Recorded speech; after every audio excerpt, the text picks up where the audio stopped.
I feel like I got more women being in a wheelchair, which is weird. Like, you know what I mean? I never would have expected that. I feel like within the disability community, period, sex is not a real topic, and people are like, we're human beings. Like, I'm going to have sex. Like, you know what I'm saying? I have to, right? You know, I have the same urges as anybody else. Like, that conversation is needed, and because it's a real thing. Yo, what's up? Welcome to the See-Through Podcast, a podcast that creates transparency on life with a disability through raw conversations with the disability community. I'm the host, Lance Johnson, and I live in podcast with the eye disease, retinitis pigmentosa, or RP for short. In this episode, I talk with Jessie Chin from the Throne podcast. Jesse calls himself a sit-down comedian. He's also a model, and I might even say ladies' man. In this episode, Jessie and I cover dating while you're disabled, how to retain your masculinity as a disabled man, the current state of comedy, and much, much more. But before the interview begins, make sure you subscribe to this podcast and you follow on social media. The handle is at See-Through-Pod. And if you want bonus episodes and exclusive content, go join the See-Through Few over on Patreon. The link is in the show description. Enjoy.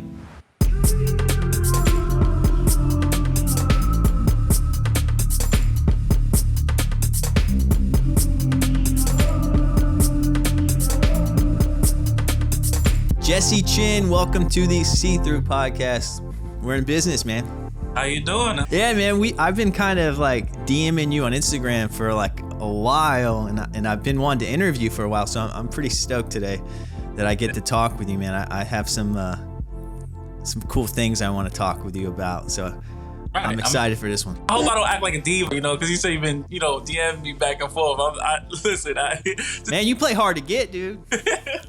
I've been sliding in those DMs, dude. I've been putting in the work, man. You have a podcast yourself. You're a co-host, one of three hosts on the From the Throne. Right. From the Throne podcast. That's correct. So yeah, I have a podcast called From the Throne Podcast, and it's a disability podcast. But pretty much we have listeners from all over and all type of abilities, all type of races, and we just want to showcase, people with disability has normal lives, and we go through the same struggles like everybody else, and some of us live functional lives, and sometimes our disability doesn't prevent us from doing so-called normal things in society. Yeah.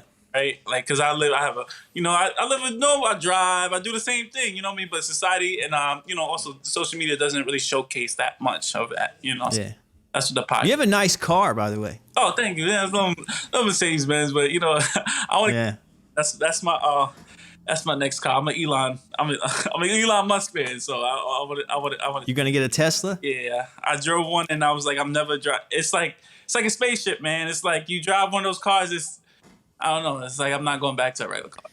Yeah. What's that one that just came out? It's like the truck. That thing looks pretty cool. It's a Tesla Cybertruck. So it's like, yeah, it has so many different features. It's bulletproof. It's like, if the world's about to end, I think that's the truck. No, I'm very curious in Tesla for, the self-driving reasons. Like I, I've been kind of keeping my ear open for that kind of world, because I don't have a driver's license because I can't see well. Okay. So that would be pretty much perfect for me if a car could self-drive, and that's honestly why I'm here in New York. Like I moved to New York so I could take the subway and whatnot and not have to rely on a car.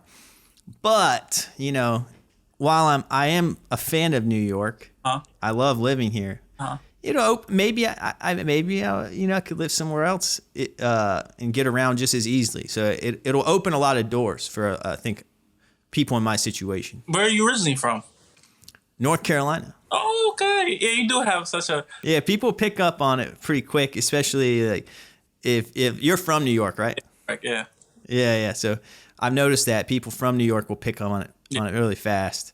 But there's a lot. I'm like I feel like the normal. Everyone's a transplant in New York. Yeah. So most people are just like, it kind of expect me to not sound like. Yeah, I get you. I'm from the north. So I'm from the south. The south, man. I totally understand what you're saying. But yeah, I'm from a town called Hope Mills, North Carolina. It's a little bit outside. I say Fayetteville, North Carolina, because that's what people know. You got a nice car. You got a podcast. You're a model. Yeah, correct. You're a comedian. You call yourself a sit down comedian. Because obviously I'm not a stand up, right? So I've been doing comedy for like 3 to 4 years now. My first year doing comedy, I've been to like all the top. I performed at all the top comedy clubs in New York, like Caroline's, Gotham Comedy Club. That's why I'm normally at Gotham Comedy Club. Yeah. I've been to Broadway Comedy Club. I performed at those comedy clubs. Also, I hosted my own comedy club. My own comedy show, which sold out within the first couple months. I was really proud of that. But the only thing right now, COVID, it impacted as far as the comedy business. Yeah. Kind of similar like the restaurant business in a way because they sell food and stuff. So, I've been just, sitting out this year, just working on material and stuff like that. But yeah, that's fine. That transition to being a comedian was really easy for me because I was always like the class clown. Yeah. Just making jokes all the time. And it wasn't that difficult, but the only thing you just cater your jokes a little differently when you're on stage, because people actually come there to laugh, like, you know what I mean? So, yeah, come to laugh. I've been like last year I kind of caught the like stand-up comedy bug, and I was going to like this. I was going to the Stand a lot, and here in New York, I was in the Cellar. I've been to Gotham. I've been to New York Comedy Club. I've been to Caroline's. Yeah, I just was into it, and the beauty of it is New York is just like stacked with comedians, It's not as glorified as people think, like, because comedians out every single night, like working on their material, right?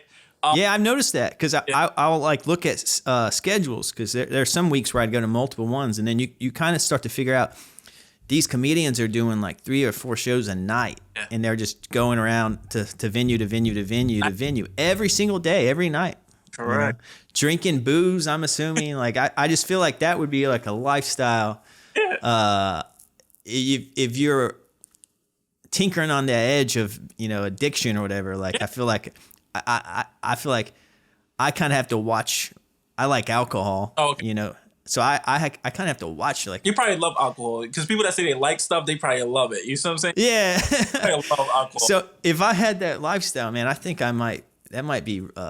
Not good for me, if I'm at these comedy shows and this, the green room and they're having a couple of drinks. I don't know. I might fall into something, but luckily I have this podcast where I'm stuck in my bedroom here. Yeah.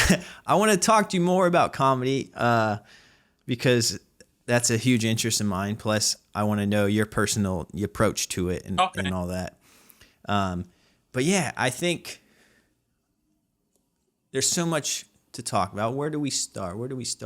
What if we keep on how about I throw you a curveball? Go ahead. Yeah. Throw you a curveball.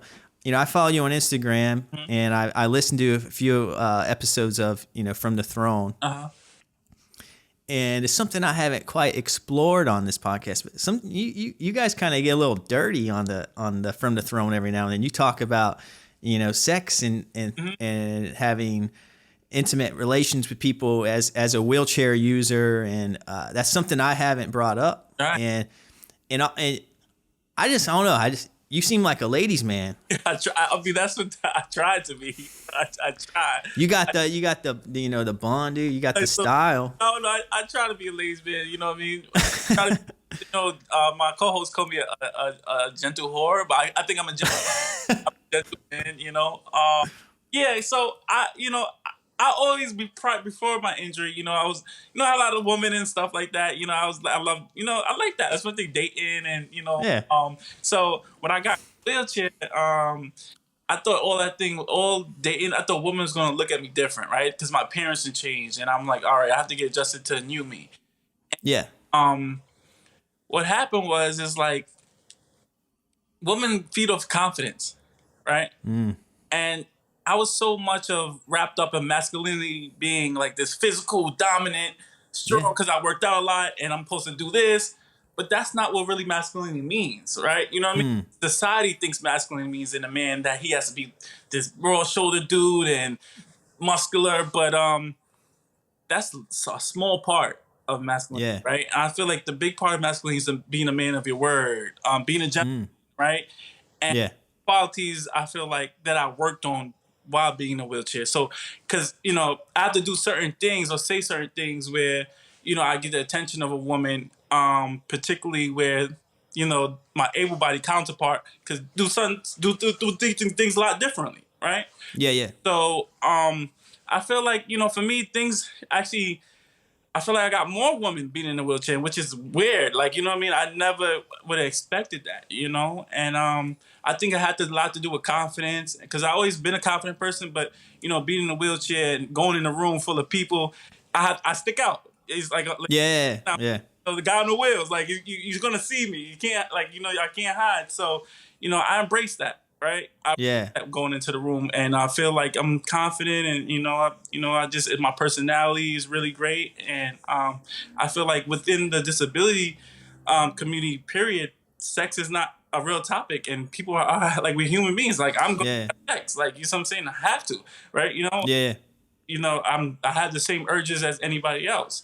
Yeah. Yeah. I feel like that conversation is needed, and because it's a real thing.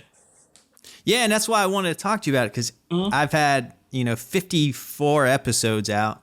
They're all around an hour, and this has never came up once. So I was like, it's time, it's time. And I saw it on the episode, and you kind of have from the throne, you have another male co-host and you have a female co-host, right. And all three of you are wheelchair users. Right. And it's kind of neat. Like if you're listening, you haven't checked out From the Throne, definitely do that. I'll have a link in the show description, so click that, check it out. But there's one clip where it was talking about again what you're talking about, that confidence, and then it was basically you get also you get to date other disabled people too. Oh. So you're like you're open to everything, right? Like I'm an open book, man. Listen. Yeah, because it was a question that we asked our audience.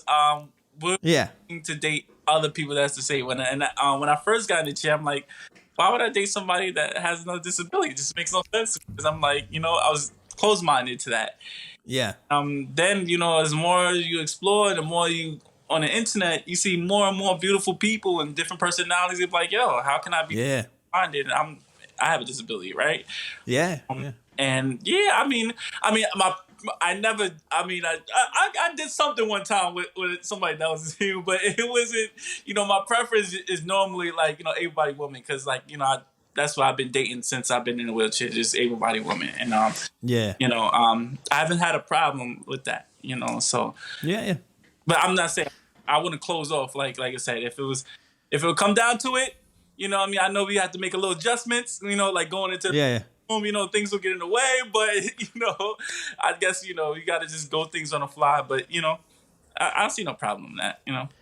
Yeah, I don't either, and I think you probably. My hunch is you became open-minded to that from your own situation. Right. Right? And you said something that very intrigues me a lot because I like to think about masculinity a lot because I think, it's a huge part of men who have a disability. I think they can kind of feel like they're not as masculine as someone who is non-disabled. Mm-hmm. And I love what you said, that it's a mentality, it's a confidence thing. It's, and the fact that you are in a wheelchair doesn't mean that you can't be a bright personality in a room and stand out and have, be approachable, and, but if you were to take a different approach, like if you were to take like a more woe is me kind of approach, people probably wouldn't want to approach you as much, you wouldn't be as successful. So confidence, is easier said than done. Some people are born with it. It seems like you always had it. And then, you became a wheelchair user and you've adapted. Right. And I think, I just think there's something to that. And how, like, tell me about that. Like, Mhm. I guess now we're getting way off topic. Oh. You know, I started off with that one topic about, you know, being a ladies' man, but I do want to talk about, you know, how you became a wheelchair user. Okay. And then talk a little bit about the psychology around, you know, the months after, you know, Okay. because you weren't born with a disability. No, that's correct. I wasn't born. Yeah. So around 17 and 18, I finished my year with Penn State. I went to Penn State. I was in the, Okay. my freshman year. I came home like every other freshman coming out of college. You feel like you shit.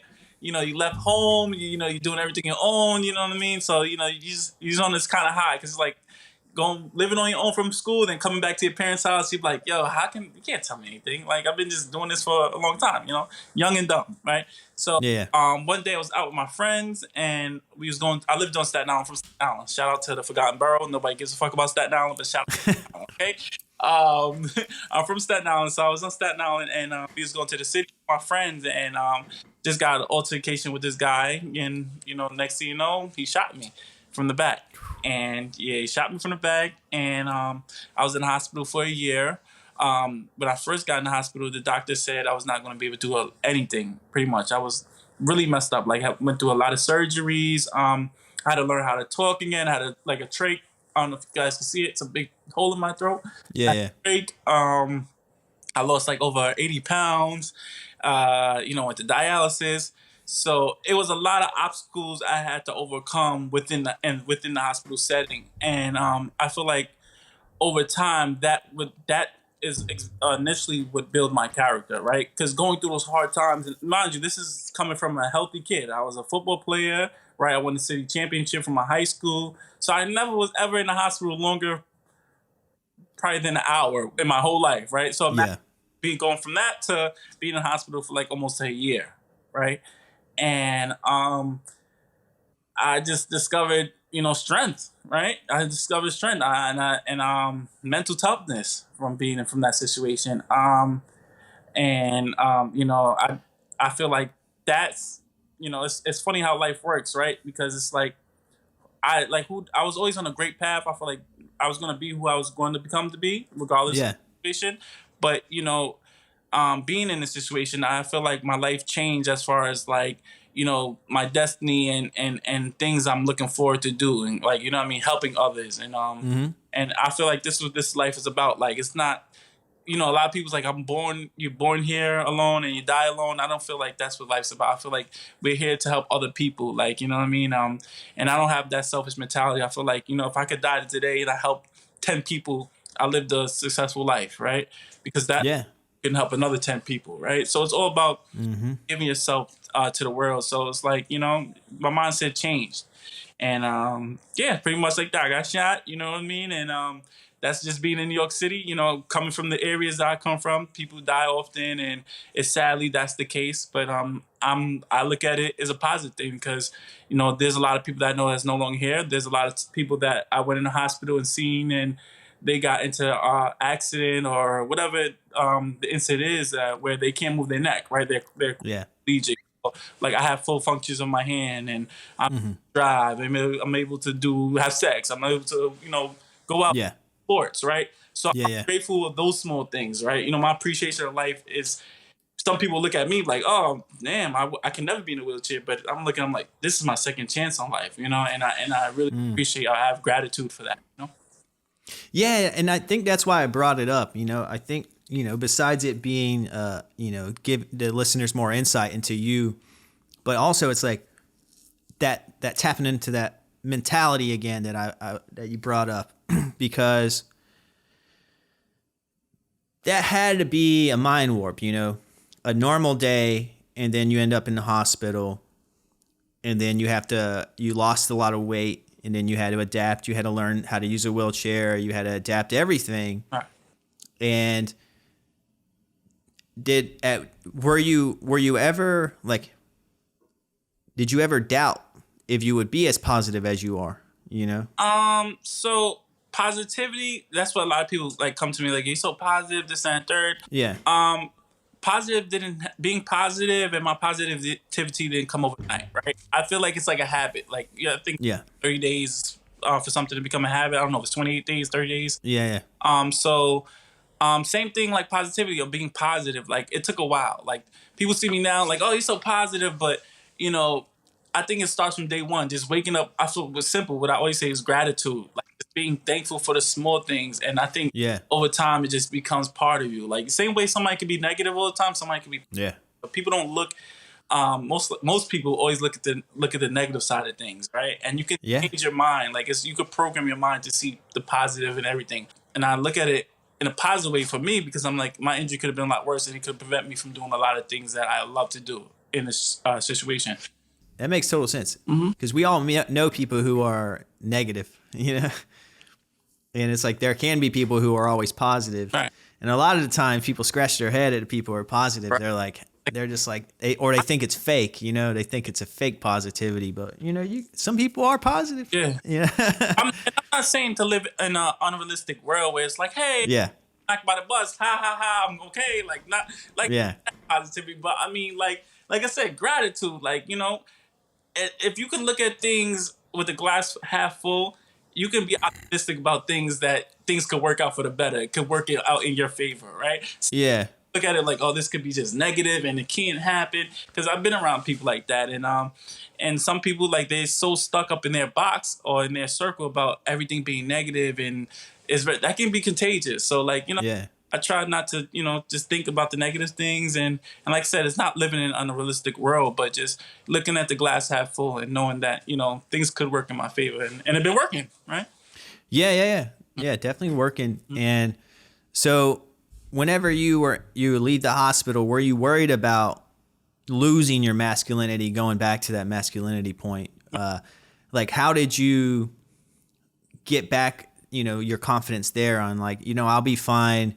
You know, I'll gain weight back. I'll, you know, get really familiar with how to use a wheelchair, and I'll be back out there. I'll be myself again. Like, is there any tips for you, like anyone listening, you know, men out there listening who feel like their disability gets in the way of their masculinity? Like how did you retain yours? You know, I guess that's my question. I get what you're saying because that's a good, you know, question you asked me because I mentor a lot of people and I'm in a lot of like different groups and they talk about that. They talk about how like their masculinity they don't identify with their masculinity no more. A lot of men put it like that. Yeah. Once they get disabled, and I think it's a mindset. Once again, it's a mindset. Yeah. Because once again, society puts masculinity, like masculinity is supposed to have this look in society, right? Yeah. You know, pull yourself by the bootstraps,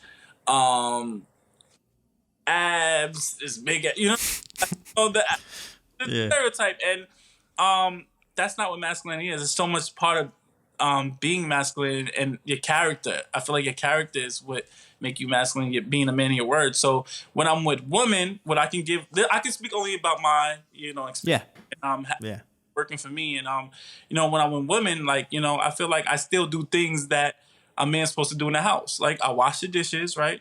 You know, I do everything that's possible they're supposed to do. If I'm dating a girl, right, I pick up on time, right? I give her the flowers, I open the door, right? That means I have to push myself to go on and beyond than the average, right? And that's Yeah.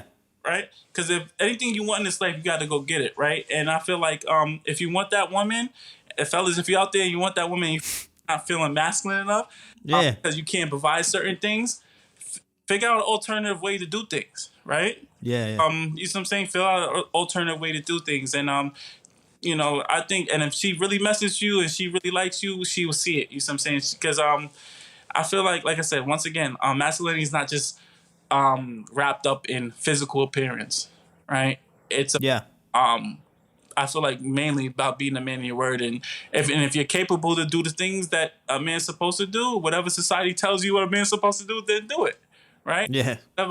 Whatever you're comfortable with doing, you know. And like I said, I never struggled with that because, like I said, I'm still a hoe sometimes, you know what I mean? But meaning that I feel like, you know, I still enjoy certain things of the sex, you know, when I'm having sex, and I still do things that I would have done on my feet. But you see what I'm saying is I feel like it's more intimate because it's like I'm learning my body more and what I can use physically, what is my advantages and what are my disadvantages. Learn who you are and learn your advantages and learn your disadvantages and work hard at your advantage. Work hard at what you're good at. No, that makes great sense, and I think that's great advice. You know, kind of find your own, rethink what society kind of planted in your head of what masculinity is, and then make your own form of it. You know, kind of, you know, do what you can. Right. You know, but find alternative ways. You know, it always goes back to, and that's kind of what I like to preach here on the See-Through podcast is adapting. You know, you have physical adaptations, you know, that involve your body and muscles and then everything. And then you have mental, you know, with the brain and how you think and how you perceive things. And I think there's a lot of, you know, even, you know, outside of the whole disability community world, even in the people who are non-disabled, there's so much. That's an issue for them too. You know what I mean? So it's an issue for everyone. For everyone. So don't think that you're alone, you know, or that just because you have a disability, you're the only one struggling with that, you know. And I was so like, I don't know if you watch X-Men or anything, right? Like who is the most powerful character in X-Men? Professor X. God. Yeah. He's in a wheelchair, right? You got Wolverine, you got the Hulk, you got all these Smash, you got all these people that's breaking stuff and shit, you know what I mean? But Professor X, he's using his mind, you know? It's chess, right? You know? He has control of everything, you know? And that guy, he can't even lift a toe, right? So it's all about that, you know? And that's a mindset. That's a perfect example, right? You know, they come to him, for instance, you know? No, that's great advice. And, you know, I like to bring stuff up like that because, you know, I can even, you know, and I've admitted this in the past, like even just through vision loss, like not being able to drive a car, you know, sometimes I'm like, it stings sometimes if I go on vacation and I can't rent a car and drive my wife around, you know what, you know, I don't like, you know, when you have an independent personality, you don't like to have to rely on other people. I know exactly what you mean. And that's part of it, you know, it's just kind of a frustration. Because you want to do this, and that, because, you know, you want to be perceived as, you know, this type of man and that type of man. But I think you're thinking more about it than your partner or the whoever you're with is thinking about it. But that can be ego too, right? Because ego, I have a big ego. Man. Like I'm posting this way, but you know you need help, but you're fighting your ego because you. But it's supposed to be, right? So, you know, I feel like, you know, me being in a situation, I had to learn how to drop my ego a little, right? It's like, because sometimes I do need help with certain things, right? I try to be independent as much as I could, and I'm very much independent, but there's times I need help, right? Yeah, you're not wrong. Like when I'm out in the city and, you know, it's my eye condition, it basically is like, my vision's closing from the inside, outside in, and like my peripheral vision is getting diminished over time, and eventually, like I'll see like through like a small window, you know, and then also my eyes at nighttime, they don't dilate and adjust, so it gets real dark, you know, and that's the best way I can explain it. But if I'm in, you know, you're in Manhattan, it's busy, people everywhere. You know, if I'm with my wife, you know, I'll just take her hand and she'll just kind of guide me through. Right. And I kind of like it now, you know, it feels kind of nice. But at first I was like, oh, this is embarrassing, you know, because there's like, and that's kind of part of it too, is like introducing these things with your partner or you know, with a woman you're seeing or dating. It's a first for them, you know, to have to learn these protocols, you know, and once they figure it out, it's, you know, that's it, you know, but it's like, it takes a while and there's like this kind of awkward phase of teaching. But once, you know, you can get a routine going, I think that's also very helpful too. Yeah. Routine. And, you know, women are naturally nurturing, like, you know what I mean? So they, in those scenarios. And, like my lady I'm with right now, you know, like I said, any relationship I've been with, you know, I had to teach them. Right. And, for them, I know it's exciting to them because it's like, this is something new. And, you know, I'm really teaching them how to move in a society where they tell you, you know, just to look and stare, right? Yeah. Now, you know, they know how to help. But yeah, introducing something new and understanding that relationship with your partner is very important. And I'll say that with, that's very important, and having a routine, right? Because without that Yeah. routine, sometimes things could be a little off. But I totally understand what you're saying about that. What was that like for you? Not to just fucking beat this over, and over again, but when you became a wheelchair user and you went out in the world dating, what was that like for you? Like your first kind of date, like, what did you have? Did you have certain ideas in your head of how it was going to go? And then did you have any realizations about like, oh, I thought it'd go like this, but instead people don't really care? Or were you right about certain ideas you had? Like, were any of your suspicions confirmed of what you thought the world would be like? Or did you find yourself to be more surprised by how people react to you? Being in a wheelchair, and and I was telling my sister the other day, I was on the phone with her yesterday. I'm like, I'm so happy that I was able to live my early 20s like a normal young man, right? Like I date. Yeah. I didn't let the wheelchair stop me doing anything. Like I went to dates, went to breakups, and I'm so grateful for that. Yeah. Because how old were you when you were 18, right? Yeah. 18. Okay. And I'm like, I experienced, like I went to a club before when I was like 17, 18, but clubbing in the wheelchair in my 20s, so nothing really stopped me. So that's what I'm saying. I'm in a rare situation where when I seen other people, it has stopped them from dating and stopped them from going out. But, to speak about my first experience, my first date, I don't know if we can tie this whole masculinity conversation in, but I feel like I did my part as whatever the society tells a man's supposed to do. Like I got there on time. I got an Uber, picked her up in the Uber, right? Had my break the chair down, brung the flowers. Like I still did my same role as if I was on my feet, right? The only thing is walking, right? Like I can do my role and I can do my part, whatever I'm in a relationship, right? But I feel like you just gotta just plan things out more, right? So I was a little early, and no one had to be there at 7:00, right? And hey, women like planning, man. They like when you plan stuff too. That's what I'm big on, right? Planning things. Yeah. My lady I'm talking to now, she always saying like I'm always like thinking 10 steps ahead. Like that's how my life is always planned out. Like because preparation, like I play football, right? So that's why everything comes together because I have to prepare before the big game on Sunday. Yeah. Everything is, and I'm very like I wake up early at 7:00. Like everything is routine with me. But yeah, like go back on my first date. I picked the girl up. We went out to eat. And I never made her feel uncomfortable. That's another thing. Like that's why I think going with the confidence thing. There's wheelchair users. If you're not confident to go out in your wheelchair, right? Because that's another thing. Mobility skills, right? Because if you don't have a wheelchair, you're not gonna be confident. Rolling around this crazy city with all the cracks on the floor and bum. Yeah. So just gaining your confidence. Like I took little baby steps before I went on that first date, right? Like I didn't just jump out the window or jump out the chair saying right and start the date. Like I took some time on myself to learn the wheelchair, learn my body. Then I was comfortable enough to start dating. Okay. Yeah, that's neat. And were you surprised at how your date responded? Like did you think that, or did it was it just a normal date? Yeah. So I only had one bad date in my whole life, and I don't know if it was due to the wheelchair. It was just maybe it was the person, and we just didn't click. I don't know if I had to do anything with the wheelchair, but I can speak on that date. Like when I went out with her and everything, and this was early in my early stages when I first got injured. Like I say, like 2 years after my injury, because I said I took time. And then she was just asking me a lot of questions about the wheelchair rather than getting to know me, right?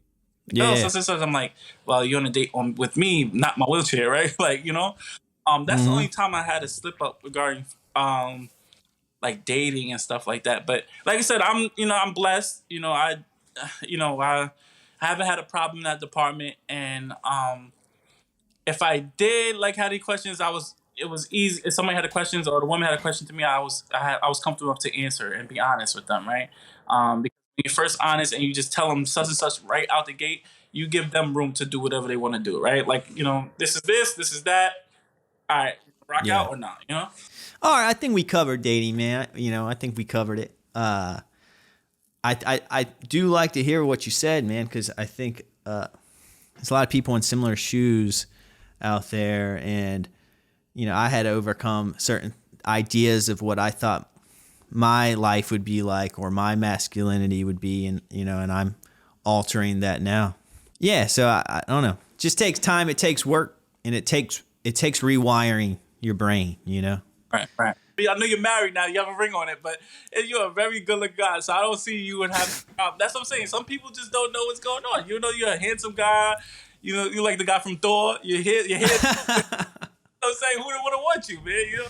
So it just, owning your confidence, you know what I mean? Owning who you are, man. Like, you see what I'm saying? That's very important. Like, as much as you feel like your wife is lucky to have, she's lucky to have you, because you have all this to the world. Like, you're helping so much people. So be confident within that. Like, you know what I mean? Yeah. And like I said, and those that can't have or find a partner right now, it's over like 9 billion people in the world. Like, somebody's gonna like you for you. Like, it's okay. Like, you know what I mean? Yeah, everybody brings something different to the table, and that's what you got to embrace. And that's what you got to remember, that it's not going to be a lopsided relationship because you have a disability. Right. It still has to be 50-50, and you got to find somebody who's going to treat you as if it's 50-50, because if they're hanging something over your head, or they're negative, or they want to look at you as less than, or that's just not going to be good in the long term. But yeah, nice. I agree. But yeah, I guess that's all I can say. And it just takes work. Takes adapting. Physically, like you said, you had to get comfortable with your wheelchair. You had to be comfortable and confident, and that how to get around New York. But also, it's mental. You had to have that confidence, and you had to have that personality, and you had to adapt. Even adapting, like scheduling, like. You have to plan a little bit more. That's still adapting, Right. So yeah, it just takes adapting. Yeah, so, I agree. Yeah. So, but I appreciate the compliment. No, don't do that. It's nice, I'll just throw the hair out, It's sponsorship, man. Come on. What's something got nice Yeah. hair? Speaking of nice hair, man, and just kind of feeling like you're looking good. You do some modeling yourself, right? So I'm with a company called Gamut Management, and been with them for a while. I've been on, I did a photo shoot with Tommy Hilfiger. I've been on TV. Good Morning America. Did a lot of commercials. As far as I'm doing another Tommy Hilfiger commercial next week. So they make clothing, this is like a new thing where it's like.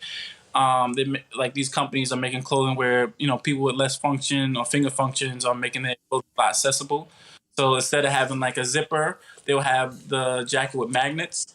And stuff like that. And so the person can be more independent, right? So that's pretty cool. The modeling is pretty cool. That is cool. I've never heard of that in terms of bigger brands doing it. Usually it's a specialized like brand that's specifically targeting. Yeah. So that's cool to hear Tommy Hilfiger's doing. I feel like it's actually needed, because some people want to be independent, and if they need help dressing and they can dress themselves independently, that could be another burden that's lifted on their partner or whoever. I like to say look good, feel good, I'm big on that too, yeah. Yeah, like, and that can factor in a lot into confidence, You gotta look fly. I think it helps you. Yeah. Mentally, man, if you got to feel yourself before anyone else is going to feel you, you know what I mean? All right. So like when you do these modeling roles and you're modeling these clothes, do you feel a sense of pride that you're representing, the disability community, or like what's the thought process there? My thought process is I don't feel like I'm representing disability. I feel like I'm representing myself, like meaning that. Yeah. Okay. I'm on the screen, or I'm at this photo shoot, and I'm trying to do better than everybody else in it, able-bodied or not, right? Because that's how I look at it. Like I'm super competitive, so, and I guess that comes with me, being independent sometimes, and just like me being competitive, thinking that I can do, and it don't matter if I'm in a wheelchair, I'm going to get the job done. So that's how I look. Yeah. Maybe it's a chip on the shoulder. Sometimes it's like, I have to come in here, make sure I can do the best job I can do, and they can be like, I never knew people with disability or somebody in a wheelchair can do this. And chip on your shoulder can be a good thing, I mean that kind of, one thing that has motivated me, helped me, become the person or the man I am now today is because when I first got injured, the one thing I remember the doctor telling me, he said I was not able to do nothing. He said I was not going to be able to have sex. He said I was not going to be able to have kids. He said I was not going to be able to finish school. He says I'm going to be monitored 24/7. So those things has driven me to the person I am today. Like I graduated from college. I learned how to drive. I had Yeah. plenty of sex, right? I accomplished so many things You have a lot of kids. with the right woman. That's cross the fingers, because that's my last goal is having kids. Yeah. Like I think that's gonna complete me. But there's a lot of things he told me, and that those words stuck to me to this days, and that's pretty much drove me to the person I am today. Like helped me my accomplishment because all the things that a professional told me, right? If I had took those same words and listened to it, I wouldn't be here today talking to you. Like I said, I would never been the person I am today. Because like I said, I think those words made me the person I am today. I'm like, all right, I'm going to prove to this person that I'm going to do everything you said I can't do. Yeah, there's something to that. And I like to say it, and it's corny, but, you only live once. So you owe it to yourself to at least give it a shot, right? Like you could have listened to the doctor and been like, okay. But instead, you gave it a shot, you gave it effort, and then look, you got results from it. So without the effort, you're not going to get the results. Yeah. So it's just worth trying at the bare minimum, at least. And if you fail, at least you gave it a shot. And you can hang your head on that. I agree. And I always say, if you're going to fail hard. Yeah, I feel that. No, that's great, and I think I'm glad that you're out there modeling because I think the disability community needs more representation. That's commonly said. That's all I'll say about that. Yeah. But on top of that, going back to what we originally started talking about was you're a comedian. Mm-hmm. Yeah. What is your opinion on comedy? Should certain things be off limits? Like I hear sometimes some favorite comedians of mine, say ableist jokes, and the room will die. The room will just lose it. And then I'm like, well, the crowd liked the joke, so it was a successful joke. But at the same time, it was, not that nice to the disability community. So what are your thoughts on that? Me being a comedian, I feel like there's no off limits to anything you say. I think you can say anything as a comedian, right? Because that's the art of it, right? Okay. Say, I'm not going to talk about this, but I can't talk about that. That's when you start division, right? Like if I want to be accepted to society, I can't be like, comedians can't make a joke about me. No, you're singling me out from everybody else. I can make fun of me like how you make fun of somebody else, right? You can't. I mean, it's sensitivity in a lot of things. I feel like if the intent is wrong, then sometimes you can be like, this person's a nasty person. But if it's a joke that, because comedians, it take a while to format these jokes, right? I know there's a lot of thought behind it. That's what I'm saying. It's all about the intent, right? But like I said, you can't. Comedy's comedy, man. Like, comedy's comedy. I feel like once you start being like, saying I can't talk about this, you're taking away the creativity of that comedian, right? You're limited that person of what they want to, because it's an expression. When an artist is drawing, you don't tell them, you shouldn't draw that or draw this. It's how that person is perceived, how this artwork's supposed to look like, right? Anything like a comedian, right? Like, their format in this joke, and that's how they look at it through their eyes. And it's like, it's up to the audience to understand it. But that's art, right? It's supposed to be expression, the freedom to say whatever you want to say. When, like I said, it's all. I think if you want to be criticized with whatever the joke the comedian's saying, I think it's all about the intent and how it comes across. But I can't be like, you can't talk about a certain topic. I feel like you should be able to talk about anything. Yeah, that's my opinion too. I think that nothing should be off limits, and I think intent is a big thing, and also how much thought went into it. If it's perceived as like a lazy joke, like if someone just wants to make like a lazy joke about, like what would be considered a lazy joke about a wheelchair user? I don't know. I don't know. That's what's just jokes that you probably hear 1,000 times. That's what I'm saying, it has to be innovative. It has to be like something new and fresh. And then also the intent has to be not like just mean spirited, you know. I don't know. It could be a roast is fine, because a roast is kind of like, you know, hey, we're just poking jokes back and forth. But if it's just like a bullying type of thing, which it rarely is, you know, but then you kind of got to look at it differently. But yeah, it's something that I'm interested in, because comedy, I don't feel like most people don't perceive comedy or stand-up comedy as an art form when it is. And I think if you start to look at it like an art form, you'll think of it differently. And it's something I'm figuring out too, because I like real dark humor, man. And sometimes it involves that. And then, you know, I do this series on Instagram called Ableist or Chill, and I take like stand-up comedy clips or clips from films, and I analyze them if I think they're ableist or I'm cool with it, and that like it's just a joke, you know. So it's something that I'm personally, you know, exploring. And that's like I said, it all goes back to intent. Because if you kind of tell Bill Burr not to joke about things that he wants to joke about, he's no longer Bill Burr, right? He does not becoming. He's not the person. He's not the comedian who he is today, right? You know, that edge gave him a platform to become the person he is today, right? So you know, you can't take away the art form of comedy. I feel like you know, like I said, it's all about, you know, like I said, it comes down to the intent. And if you're being malicious and mean, that's a whole different story, you know? No, I think you're right. And I love Bill Burr. And I think just what people latch onto is truth. Just being honest and authentic in a world where social media, everyone's being fake. The news seems fake.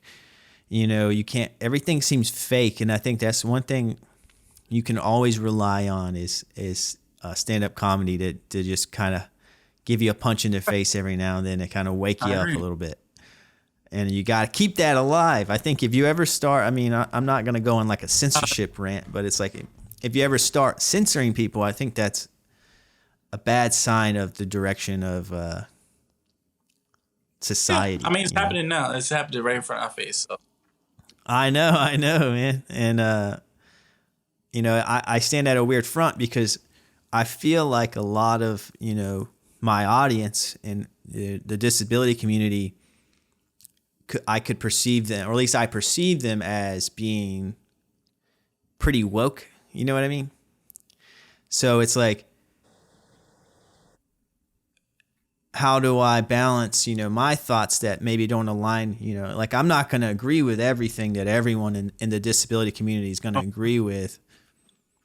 You know, but I have a podcast about it. So if I talk about like, yeah, it's fine to joke about it. Some people might be offended by me saying that, and I have to be fine with that. You as a comedian, you have to be fine with your jokes, whatever you say. You know, it's you. You got to be you want to be able to be free to say what you think and be yourself. You don't want to feel like, oh, I shouldn't say that because my audience isn't gonna like that, or I shouldn't say that. And I think that's something I've never had to think about, but now that I have a podcast and I'm like putting out episodes every week and I'm talking about things, I kind of am like, oh, I have to kind of think a little bit more before I say something. And it's kind of, to be honest, I don't enjoy it. Because one, you know, I'm not like a licensed, you know, therapist. I'm not like a licensed, you know, whatever you want, a counselor or whatever. But, you know, I'm just having conversations with people, and if you get some nuggets of advice out of it just from hearing a conversation, you know, from people in the community, then that's all I can ask for. But do you ever worry about that? Like, would your stuff, would your work that, oh, I'm in the disability community, I have to represent the disability community on everything, and if majority of the disability community is against jokes about ableism, that means I have to be. So it was a lot of pressure with that, like at first. Then I'm like, man, at the end of the day, right? There was platforms where it's just straight up just disability talk and yeah, I'm against this and I'm against that. But I feel like that is only preaching to the disabled community, right? If we really want to make change, right, we have to join the able-bodied community and the community where they can understand. And I feel like those are and having those conversations is going to be uncomfortable. So saying things that might not be comfortable to somebody within the community doesn't mean it's wrong, right? Does not mean it's wrong or doesn't mean it's right, but that's just my opinion. And that's why we have these platforms, right? To have opinion. Yeah. It doesn't mean it's law, it doesn't mean it's fact. But like I said, it goes back to the intent. If my intent is pure and I'm doing it from a clean heart, then anybody can, fumble my words and think what they mean. But if I stay true to myself and I know what it means and I know I'm doing these things from a good heart, I'm fine. I can sleep good at night because I know the main reason why I'm doing it and the reason why I'm trying to do, put these platforms together because I'm trying to help people. Like, I'm not perfect. We're only humans. But like I said, if it's coming from a clean heart, like I can sleep good at night, No, that's almost as perfectly put as I think it could be. Is just pure intent. You're going to be able to sleep well at night, and you shouldn't worry about it. If you're being yourself, you're being authentic, and you have pure intentions. You're not trying to purposely be a troll. You're not, I don't know, trying to be a bully or whatever. But it's just like, I think that's something that the disability community needs to get more comfortable with. Is saying things that may upset some people within the community, but at the same time may educate the non-disabled community more about it and bridging the gap. And that's what I'm trying to do with this podcast. Is I'm trying to bridge. I say this all the time. I want my audience to not just be people with disabilities. I want it to be everyone. Why would I want to limit it? So like, if I can educate the non-disabled and also educate the disabled community, then I'm winning, because I want to bridge that gap because, I grew up, and like you probably identify with this, is you weren't born with a disability. So you know what it's like, you can relate to both worlds, right? I can relate to both worlds. My vision's just now starting to deteriorate, but I went through high school and college and just recently had to give up my driver's license. So, I got to experience things in a quote unquote normal way, so one foot in one door and one foot in the other. So it's just about perspective. And I think, you can't just have an echo chamber and just talk to only people who agree with you. And I think that's something that the disability community struggles with. I think it's one massive echo chamber, in my opinion. We can't just talk to one particular group. It's not going to change. There's been platforms like that just talk to the disability community, and it hasn't gone nowhere. I don't want to feel like a politician. I don't want to feel like I'm the disability candidate and I'm trying to just preach and get more voters. I'm trying to, I don't know. But yeah, I'm glad we align on that, and I think there's a lot to that, and it's a conversation that needs to be started more to help to truly bridge that gap. I think we gotta loosen up a little bit. Yeah, man. I think that's it, man. We covered quite a bit. We talked over an hour. I hit everything on my list and more, and it's true. It's a treat to talk to you, man. It's refreshing. Likewise. To talk to someone. One that's someone here in New York. And just we seem to be on the same wavelength on a lot of things. So, thanks for your time, dude. Thanks for having me on your podcast. I appreciate it. I really appreciate it. Yeah, and if you want to follow you, if people want to get to know you a little more, like, what's your Instagram handle? My Instagram handle is Mr. Chin. It's three N's and an underscore. The reason why, because somebody has my name, Mr. Chin, on Instagram, so I had to change it. Follow From the Dome podcast. It's a similar podcast. We talk about disability. We're kind of edgy. We're edgy. We talk about stuff that, we talk about everyday stuff, but it might not be the typical disability conversation, but I feel like that's needed because we're all individuals and different. And shout out to my co-hosts, Frenchie and Antoine. Yeah. Yeah, definitely check out their podcast. I'll have a link in the show description. Just click that. Follow Jessie, He posts a lot of videos on his Instagram stories of him singing in his car. Yeah. You have fun, man. Yeah. You have fun. Personality, man. I can't help myself. you have fun, man. There's no doubt about it, and that's why I was excited to talk to you.